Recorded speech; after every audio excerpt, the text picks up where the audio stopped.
This is the book of Revelations 14 and 13. And I heard a voice from heaven saying unto me, Write, blessed are the dead which die in the Lord from henceforth, yea, saith the Lord, that they may rest from their labors and their works do follow them. Shalom, shalom. Before I get started, I'm going to give all praise and glory to Yahweh, Bahasham, Yahushai, Bahasham, Makakwadash, the honest apostle elders, the great millstone who were well, and peace and blessings to the hopeful elect that preaches truth sincerely across the four corners of the earth. Listen to the lesson through the spirit and power of Yahweh, Bahasham, Yahushai.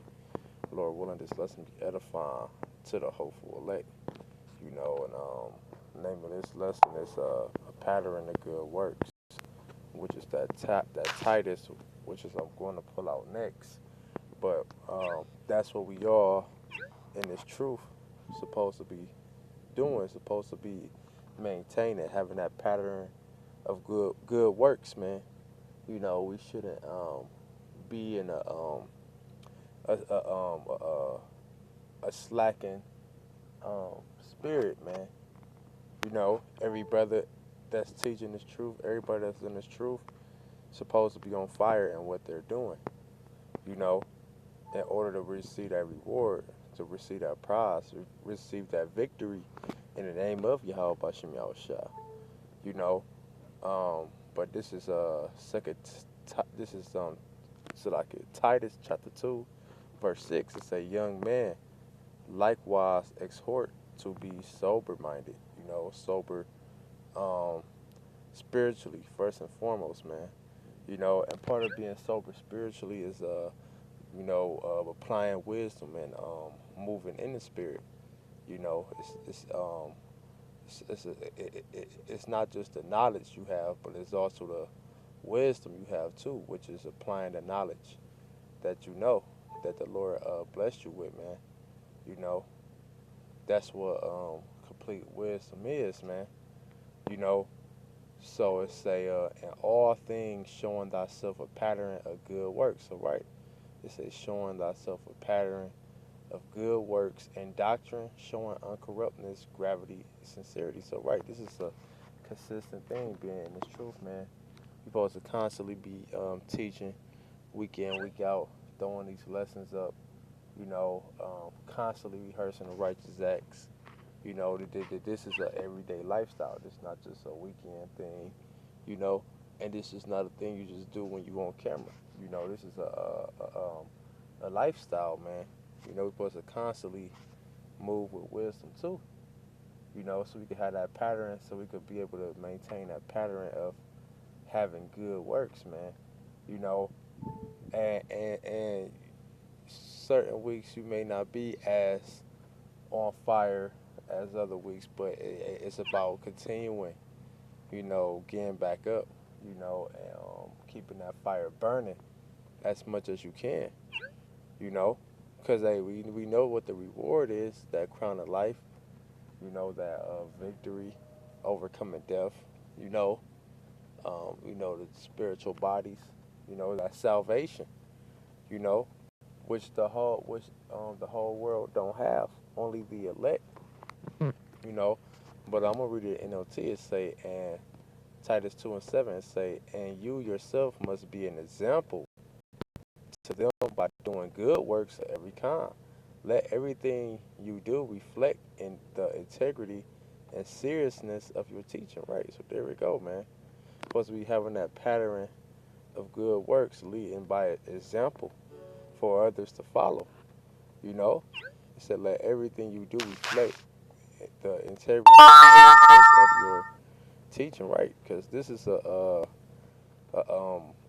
serious business we are part of, man. You know, and your actions reflect, um, you know, reflect your actions basically reflect you of your wisdom you have, man.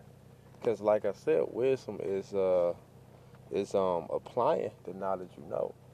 So if your actions um, is not being applied by wisdom, it's going to show that you lack wisdom, that you lack, you know, applying knowledge, man. we supposed to be applying ourselves every day, man, to the best of our ability, man.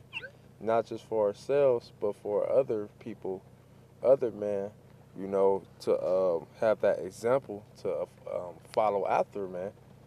You know, that's all about being that. That's what all being a leader is all about, leading by example, man.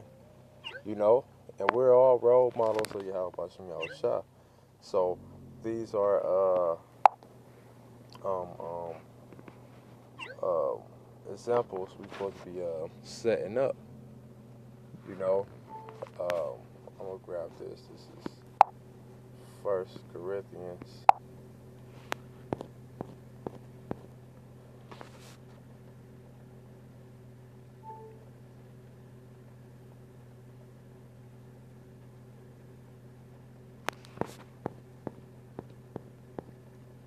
'15, verse 58. It say, "Therefore, my beloved brethren, be ye steadfast, always abounding in the work of the Lord.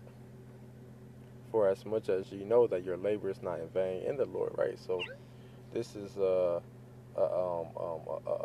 continuous thing when it comes to serving Yahweh Shem Shah, man. It said, "Be steadfast, unmovable, always abounding in the work of the Lord." So you're supposed to be doing the work of the Lord all the time, man. And if you're doing the work, it's gonna show through your actions. It's gonna show, you know, the spirit is gonna show where your time is going into, man. You know, rather it's a pop quiz, you know, or rather at a study, or depending on how you teaching on the streets, you know, how your lessons showing. I mean, so like how your lessons is being made, is sounding. You know, it's going to show through your actions if you're putting time in for the Lord or not, man. You know, it's going to show you, your actions going to show up is you having that pattern. You know, if you indulging with Yahweh Shem Shah, or if you indulging with your flesh. You know, um, hold on, let me grab this. This is Revelation chapter 3, verse 15.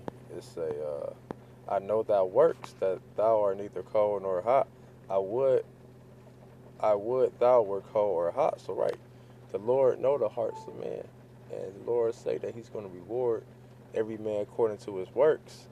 So the Lord know if you being sincerely on fire or if you're bullshitting. You know, the Lord see these things, man, cause he could read your mind. He can understand your mind. It all starts in your mind first and foremost, man. Like Yahweh Shah said, wherever your treasure is laid up, that's where your heart will be also, man. Your heart goes back to the Hebrew word la, which means your mind. So that's where your mind could be at, wherever you put majority of your time, your energy at. You know, putting your care is at, man. You know, and our care is supposed to be in Yahweh Shem Yahweh Shah, man. You know? It says, "So then, because thou art lukewarm and neither cold nor hot, I will spill thee out of thy mouth, out of my mouth." So there it go, man. The Lord gonna spit you out like a warm ass beer, man. You know, because if you're bullshitting with the Lord, if you're not continuing that pattern, you know, then you're not fulfilling your lot in His truth, man. So what it say, the Lord's gonna spit you out of His mouth. He's gonna cast you away. So it's important to stay on point in the spirit and moving in the spirit and moving with this wisdom, man. Because this ministry comes before everything, man. You know, and uh, like I read earlier, you know, hey, it's a prize behind doing these things, man. You know, we're gonna receive fruit for all of our labors, man. You know, so that's a plus, you know, on top of what we're doing, man, for Yahweh Shem Shah. So yeah, that was pretty much the point. This was a little exhortation, first and foremost, for myself and for everybody who is listening. So with that, I'm gonna close out, giving all praise and the glory to Yahweh, Bahashem, Yahweh Shai, Bahashem, Rakakwadash. The honest Apostle Ellis Green Millstone Well. Peace and blessings to the hopeful elect. Shalom and Kwame Sharala.